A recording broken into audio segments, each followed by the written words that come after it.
కథామివ సంపృక్తౌ వాగర్థ ప్రతిపత్తయే జగతః పితరౌ వందే పార్వతీ పరమేశ్వరౌ గురవే సర్వలోకానాం భిషజే భవరోగిణాం నిధయే సర్వవిద్యానాం దక్షిణామూర్తయే నమః. నారాయణ సమారంభాం వ్యాసశంకర మధ్యమాం అస్మదాచార్య పర్యంతాం వందే గురు పరంపరాం. శివ శివేతి శివేతి శివేతి వా భవ భవేతి భవేతి భవేతి వా హరా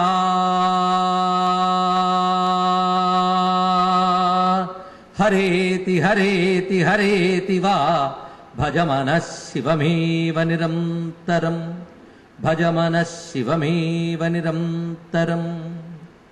నమస్తే నమస్తే మహాదేవ శంభో నమస్తే నమస్తే మహాదేవ శంభో నమస్తే నమస్తే దయాపూర్ణ సింధో నమస్తే నమస్తే ప్రపన్నాత్మబంధో నమస్తే నమస్తే నమస్తే మహేశా. నమో మహద్భ్యో ఋషిభ్యో గురుభ్యో నమః. ఒక నూతనమైన అంశాన్ని ఎంచుకున్నాం. శివకర్ణామృతం ఎక్కువ పరిచయంగా లేనటువంటి గ్రంథం. కొన్ని గ్రంథాలు శివానంద లహరి, సౌందర్యలహరి అంటే చాలా మందికి తెలుసు. కృష్ణకర్ణామృతం కూడా చాలా మేరకు అందరికీ పరిచయం. కానీ శివకర్ణామృతం అంత ఎక్కువగా ప్రాచుర్యంలో లేదు. కానీ శివుడు అందరికీ తెలుసు కనుక ఈ గ్రంథాన్ని ఎంచుకోవడం జరిగింది. అదేవిధంగా శివకర్ణామృతం అనేటువంటి ఒక అద్భుతమైన సాహిత్యం మనకుంది. దాన్ని మనందరం తెలుసుకుని తద్వారా శివుని ఆరాధన చేసుకుందామనే ఉద్దేశం కూడా ఒక కారణం. ఏకస్వాదు నభుంజీత అని అంటే ఒక రుచికరమైన పదార్థం తానొక్కడే తినకూడదు, 10 మందికి పంచాలి అని. అందుకు శివకర్ణామృత కర్ణామృతాయ కర్ణామృతాయ అన్నారు శివుణ్ణి. అంటే ఋషులు కర్ణామృత శబ్దం శివుడికే వాడే. శివుడే ఒక కర్ణామృతం అంటే. కర్ణామృతం అంటే ఏంటంటే వినడానికి హాయిగా ఉంటే కర్ణామృతం. అది ఇక్కడ ఏది వింటూ ఉంటే మనకు చాలా బాగుంది అనిపిస్తుందో, ఇంకా వినాలనిపిస్తుందో దాన్ని అమృతం అని అంటారు. వశిష్ఠుల వారికి శివుడు కర్ణామృతం అనిపించాడు. ఏమిటి శివుడికి సంబంధించిన కర్ణామృతం అంటే నామమా, రూపమా, గుణమా, లీల, మహిమ ఏదైనప్పటికీ శివునికి సంబంధించిన గుణము గాని, రూపము గాని, నామము గాని, లీల గాని, తత్వము గాని ఏది మనం వింటున్నా వినడానికి చాలా హాయిగా ఉంటుంది.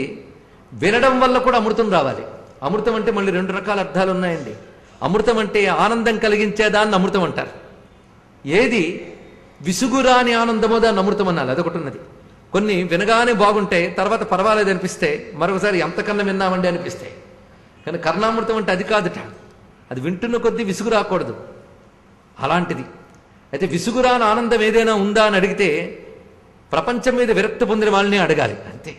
వాళ్ళని అడగండి, వాళ్ళు చెప్తారు విసుగురాని ఆనందం ఏదైనా ఉందా అంటే ఉంది. ఒకటి అంటారు. ఏమిటంటే ఉపనిషత్ భాషలో ఆనందో బ్రహ్మేతి వ్యజానాత్ అంటూ మొదలు పెడతారు.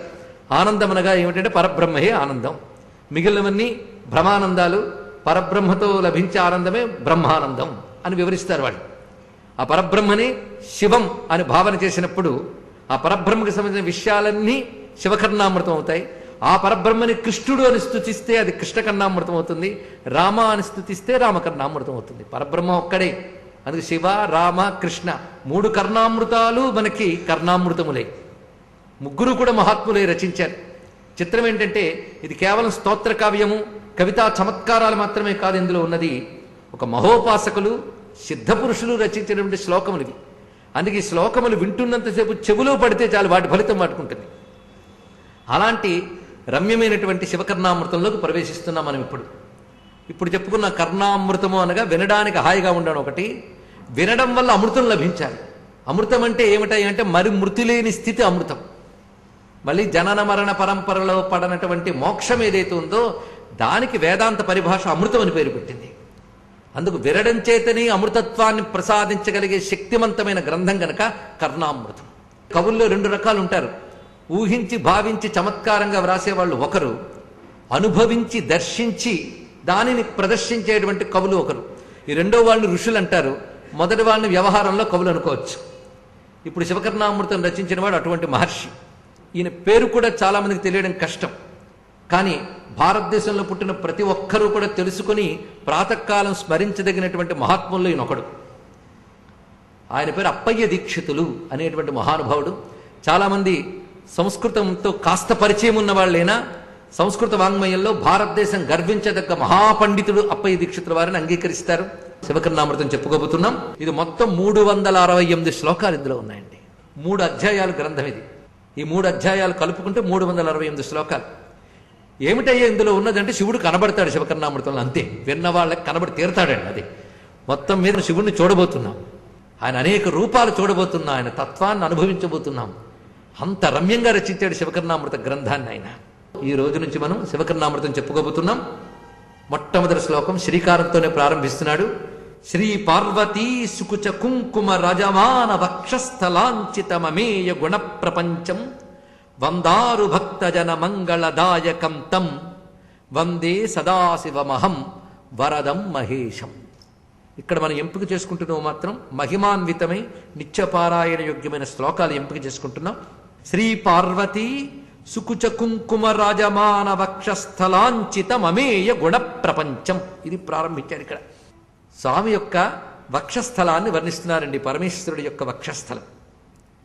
ఆ వక్షస్థలం ఎలా ఉంది అంటే, ఒకవైపు సర్పము, రుద్రాక్షలు అన్నీ అలంకరింపబడి ఉన్నాయి. దాని మీద కుంకుమ కనిపిస్తుందిట వక్షస్థలం మీద.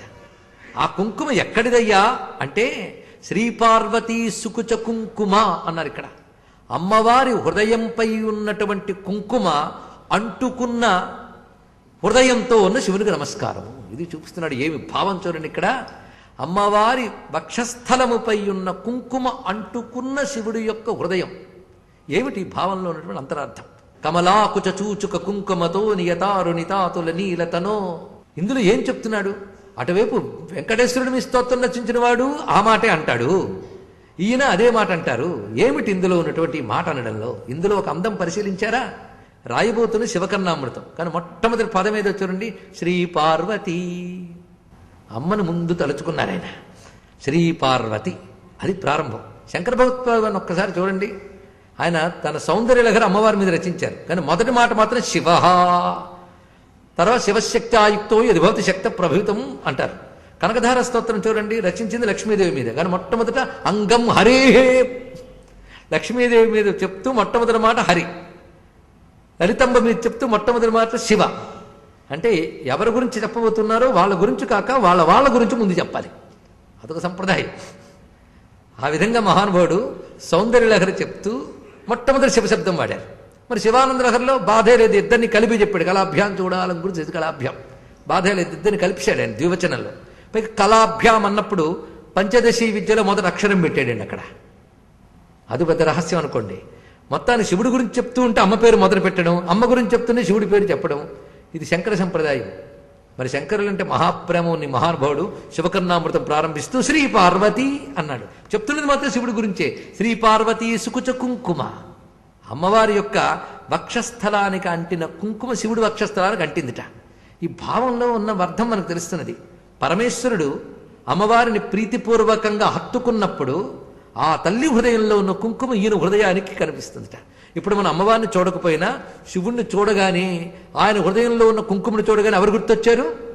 అమ్మ గుర్తొచ్చింది. అయ్యని చూడగానే అమ్మ గుర్తు రావడం అనేటటువంటిది అద్భుతమైన సమయాచార సంప్రదాయాన్ని ఇక్కడ చూపిస్తున్నాడు ఇందులో.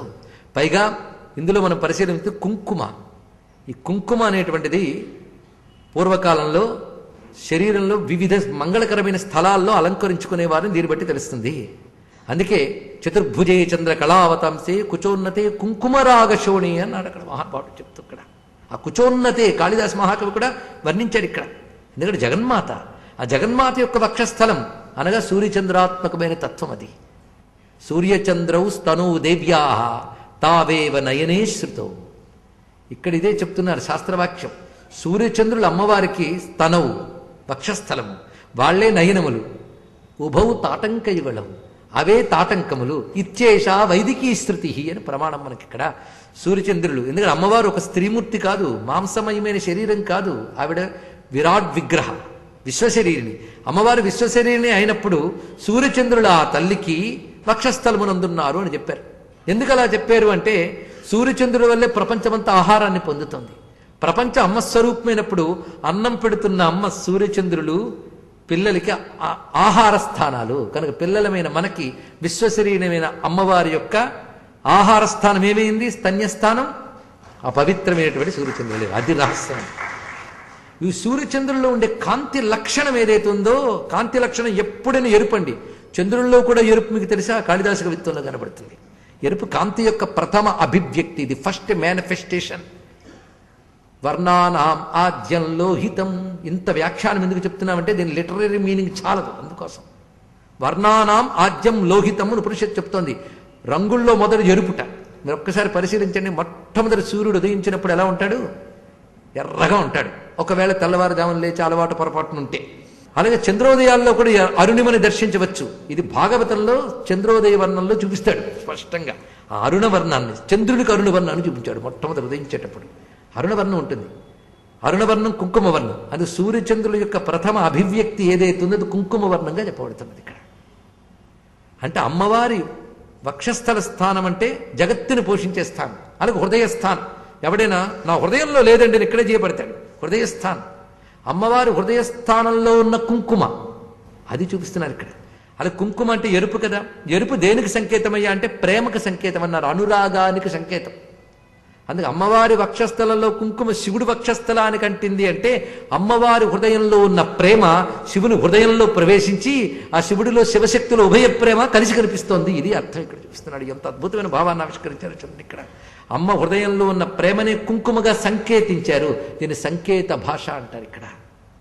ఇది ఆలోచించవలసినది. పైగా ఇద్దరు రెండు భిన్న స్వరూపములు కావు అని చెప్పడానికి కూడా ఇది. అంతేకాదు ఇంకో సంప్రదాయం ఉంది. తల్లిదండ్రులు అన్యోన్యమైన ప్రేమతో ఉంటే పిల్లలు ఆరోగ్యంగా పెరుగుతారటండి. కాబట్టి పొద్దు నుంచి కొట్టుకుంటూ ఉంటే పిల్లలు సైకలాజికల్గా చాలా డిఫెక్టివ్గా ఉంటారు. తెలుసుకోండి ఇక్కడ. తల్లిదండ్రులు అన్యోన్యం. దీన్నే మనం హార్మనీ అంటాం, సామరస్యం అని, సామరస్య పరాయణ అని. అందుకు సామరస్యం సాధించడం సామాన్య విషయం కాదండి. సృష్టిలో ఒక వ్యక్తికి ఒక వ్యక్తికి సామరస్యం తేవడం మహా కష్టం. అభిప్రాయాలు కలవు, అభిరుచులు కలవు, మహాబాధ. దాంతోనే ఘర్షణలు వస్తూ ఉంటాయి. సామరస్యం కలగాలంటే భగవద్ అనుగ్రహం ఉండాలి. ఏదో అప్పుడప్పుడు కనబడచ్చు కానీ ఎప్పుడూ సామరస్యం కష్టమండి. ఎప్పుడూ సామరస్యం ఉన్నవాళ్ళు ఇద్దరే ఉన్నారట, పార్వతీ పరమేశ్వరుడు. వాళ్ళిద్దరూ సామరస్యం. అందుకే వాళ్ళిద్దరిని మనం కొలుచుకుంటూ ఉంటే మన ఇళ్లలో సామరస్యాలు వచ్చే అవకాశం ఉంది. అందుకు ఎప్పుడైనా బంధాలు సడలిపోతున్నప్పుడు, సామరస్యం లేనప్పుడు ఆది దంపతుల్ని పూజించుకునే లక్షణం, అలవాటు ఇంట్లో ఉండడం మంచిది తెలుసుకోండి. ఆ కారణం చేతనే గౌరీ పూజ చేస్తాం. గౌరీ పూజ అంటే వాళ్ళ ఉభయులకి, ఒక్క గౌరీదేవికే కాదు. ఇందులో అద్భుతమైన అంశం ఏంటంటే గౌరీ పూజ అంటే వాళ్ళిద్దరికి. నేను అనడం కాదని రుక్మిణీదేవిని నమ్మితి నా మనం మన సనాతనులైన ఉమామహేశ్వరులను మిమ్ము పురాణ దంపతులా అన్నదా లేదా? అది ఇద్దరిని కలిసి పూజించడం. అందుకు ఆ ఇద్దరిని కలిపి చెప్పడం, శివశక్త్యాత్మకంగా చెప్పడం అనే అంశము. ఆమె హృదయంలో కుంకుమ ఈయన హృదయానికి హత్తుకున్నది అంటేనే అన్యోన్య ప్రేమని చెప్పడమే కాకుండా ఇద్దరి స్పందన ఒక్కటిగా ఆమె హృదయం ఈయన హృదయంతో ఐక్యం అవడాన్ని చూపిస్తున్నాడు ఇక్కడ. ఆ భావాన్ని గ్రహించాలి. అందుకే వాళ్ళిద్దరు అన్యోన్యమైన ప్రీతిని తలంచుకుంటే ఆ సామరస్యము మనల్ని రక్షిస్తుంది. ఎందుకంటే ఒక ఇంట్లో తల్లిదండ్రుల సామరస్యం ఆ ఇంట్లో పిల్లలకి రక్ష.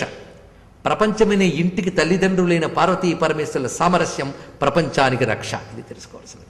అందుకు వాళ్ళ యొక్క సామరస్యమైన ప్రణయాన్ని అంత చక్కగా చూపిస్తున్నారు. అయితే మామూలు కవి కాడండి అప్పయ్య దీక్షితుల వారు. శృతి స్మృతి లక్షణాలు వంట నిండా పట్టినవాడు. మరి దీనికి ఒక శాస్త్ర ప్రమాణం చూపించాలి కదా. సరిగ్గా మనకి శివపురాణంలో శివునికి సంబంధించిన ఒకానొక శ్లోకం శివపురాణంలో వ్యాసుడు చెప్తున్నాడు. ఆద్యంత మంగళ మజాత సమాన భావం ఆర్యంత మీశమజరామరమాత్మదేవం అని చెప్తూ అక్కడ చెప్తాడు. శ్రీపార్వతీ సుకుచ కుంకుమ అక్కడ కనిపిస్తుందండి. తల్లి యొక్క వక్షస్థల కుంకుమ అంటుకున్నటువంటి శివునికి నమస్కారం అని శివపురాణం మనకు చెప్తున్నటువంటి మాట ఇది. అందుకే గౌరీ కుచ తటోల్లిప్త కుంకుమాంకిత వక్షసే నమస్సమస్త సంసార చక్ర భ్రమణ హేతవే గౌరీ కుచ తటద్వంద్వ కుంకుమాంకిత వక్షసే. ఇది శ్లోకం అండి. స్పష్టంగా విన్నాం కదా. శివపురాణంలో వ్యాసుడు చెప్పాడు. వ్యాసుడు మామూలు కవా, వ్యాసుల వారు ఏనాటి వారు ఆయన చెప్తున్నాడు ఈ మాట. సమస్త సంసార చక్ర భ్రమణ హేతవే, సమస్తమైన ప్రపంచం తిరగడానికి కారణమైన శివునికి నమస్కారము అంటూ గౌరీ కుచతట ద్వంద్వ కుంకుమాంకిత వక్షచే అంటే అమ్మవారి హృదయ స్పందన అయ్యవారి హృదయానికి చేరితే ఆయనకు ఒక ప్రేరణ వస్తుంది. ఆయనకు ఆ ప్రేరణ వస్తే ప్రపంచం వస్తుంది. ఇది చెప్పడం దీనిలో ఉన్నటువంటి ఉద్దేశం. ఇక్కడ అది ఇందులో అద్భుతంగా చూపిస్తున్నాడు. ఇక్కడ వ్యాసుల వారు ఇచ్చిన శివదర్శనం ఇక్కడ పట్టుకున్నారు అప్పయ్య దీక్షితుల వారు. ఇప్పుడు తెలిసింది కదా సామరస్యం. వందారు భక్తజన మంగళదాయకం తం, వందారు భక్తజనం అంటే నమస్కరించే భక్తులకు అభీష్టములు మంగళములిచ్చేటటువంటి వందే సదాశివమహం వరదం మహేశం, అటువంటి సదాశివునకు వరదునకు మహేశునకు నమస్కారము అన్నారు. ఇక్కడ మొత్తంగా ఈ శ్లోకంలో మనకు కనబడుతున్నది శివునిలో ఉన్నటువంటి శివశక్తి ఐక్య స్వరూపాన్ని దర్శింపజేయడం ఒకటి. అదేవిధంగా ఆ స్వరూపాన్ని ధ్యానించడం వల్ల మనకొచ్చే ప్రయోజనం ఏమిటి అంటే ఈ స్వరూపాన్ని ధ్యానించి నమస్కరించిన వారికి మంగళదాయకం, మంగళములు కలిగిస్తున్నాడు. ఎందుకంటే కావ్య ప్రారంభం మంగళవచనంతో అవ్వాలి గనక మంగళవచనం ఇక్కడ ప్రారంభించారు. పైగా తెలుగు సంప్రదాయం స్త్రీతో ప్రారంభించడం, అందుకే శ్రీపార్వతి అని ప్రారంభించారు ఇక్కడ. అయితే కేవలం తెలుగు అనడానికి లేదండి, ఉత్తరాదిలో హనుమాన్ చాలీస కూడా శ్రీ గురు చరుని సరోజ రజని శ్రీతో ప్రారంభించారు. ఓంకారము శ్రీకారము జయకారము కావ్యానికి ఆదిలో ఉండాలి గనక శ్రీతో ప్రారంభించారు. వందే సదాశివం అహం వరదం మహేశం. ఇక్కడ శివుడు ఎలా కనబడుతున్నాడంటే మంగళదాయకుడు, వరదుడు అంటే కోరినవన్నీ ఇచ్చేవాడు, శుభస్వరూపుడు, సదాశివం ఎల్లవేళలా శివుడైన వాడు, మహేశం అని పూర్తి చేశారు. ఇది ఒక చమత్కారం. ఆది శబ్దము శ్రీ, చివరి శబ్దము మహేశం. మహేశంలో చివరికి ఏమొచ్చింది? శం. శం అంటే శం సుఖం శుభం శాంతి, ఇది అర్థం. శంకర శంభు అంటాం కదా, అందుకే మొట్టమొదట శ్లోకంలోని చివరి శబ్దం శం. మొదట శ్రీ అన్నాడు, చివరికి శం అన్నాడు. మొత్తం శ్లోకమంతా మంగళకరం చేసి పెట్టాడు. ఇక్కడ శివుడు మంగళప్రదుడు ఎప్పుడవుతాడయ్యా అంటే అమ్మతో ఉన్నప్పుడే, లేకపోతే ఏమున్నది అంత నివృత్తే. అందుకే ఆవిడ పక్కన శివారుద్రశ్య భేషజీ అంటుంది కదా ఇక్కడ. అందుకు అమ్మవారితో ఉన్నటువంటి అయ్యవారు అంత పైగా అమ్మవారి మీద మాలుగా కాదు, మహాప్రేమగా ఉన్నవాడు. శివుడు వక్షస్థలానికి అమ్మ యొక్క కుంకుమ అంటుకుంది అంటే శివుడికి అమ్మవారిపై ఎంత ప్రేమ ఉందో తెలుస్తోంది కదా. అదే సమయంలో అమ్మవారికి శివుడిపై ఉన్న ప్రేమ తెలుస్తున్నది కదా. మొత్తానికి స్వరూపంలో కనబడుతున్నది పరమ ప్రేమాత్మకమైనటువంటి జగజ్జననీ జనకుల యొక్క స్వరూపాన్ని మొదటి శ్లోకంలో అంత అందంగా ఆవిష్కరించిన అప్పయ్య దీక్షితుల వారికి నమస్కారం చేసుకుంటూ సర్వం శ్రీ శివార్పణమస్తు. స్వస్తి. స్వస్తి ప్రజాభ్య పరిపాలయంతాం న్యాయేన మార్గేణ మహిం మహిషాః. గోబ్రాహ్మణేభ్యః శుభమస్తు నిత్యం. లోకాః సమస్తాః సుఖినో భవంతు. కాలే వర్షతు పర్జన్యః పృథివీ సస్యశాలిని. దేశోऽयं శోభరహితో బ్రాహ్మణాः సంతు నిర్భయాః. అపుత్రాः పుత్రిణः సంతు పుత్రిణः సంతు పౌత్రిణः. అధనాः సధనాः సంతు జీవంతు శరదాం శతం. మంగళం కోసలేంద్రాయ మహనీయ గుణాత్మనే చక్రవర్తి తనూజాయ సార్వభౌమాయ మంగళం. సర్వమంగళమాంగళ్యే శివే సర్వార్థసాధికే శరణ్యే త్ర్యంబకే గౌరీ నమోస్తుతే. కాశీక్షేత్ర నివాసాయ కామితార్థప్రదాయనే అన్నపూర్ణా సమేతాయ విశ్వనాథాయ మంగళం.